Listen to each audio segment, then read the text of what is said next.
तुम्हाला सांगतो 26 तारखेला जर असे कोणी घुसवण्याचे प्रयत्न केले ना, फटकावून काढणार.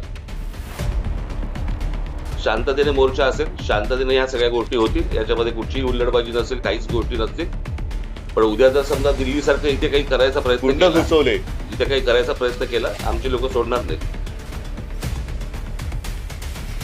येत्या 26 तारखेला रविवारी या रविवारी येत्या 26 तारखेला आम्ही हा मोर्चा काढत आहोत.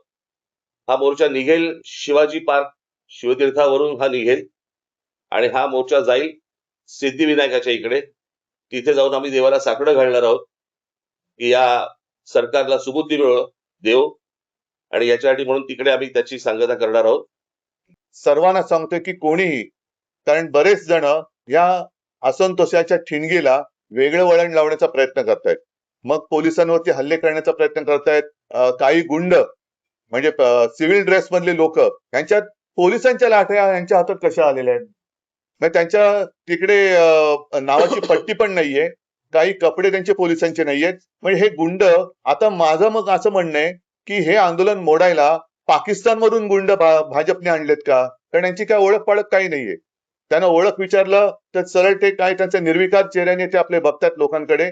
काही त्यांना पडलेलं नाहीये. ना मुलांच्या व्यथेची त्यांना जाणीव आहे, ना त्यांच्या वेदनेची त्यांना जाणीव आहे.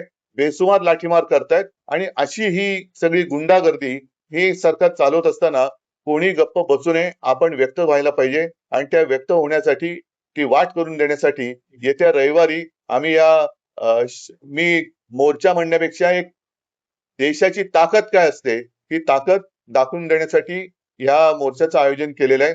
आंदोलनाची तुलना अतिरेक्यांशी केली. त्यांच्या बरोबर तुम्ही त्यांच्या विरोधात काही बोललात की तुम्ही देशद्रोही असता, अँटी नॅशनल असता. कोणी केली सर्व अरे जाऊ दे रे, त्यांची कुवत आहे का? चल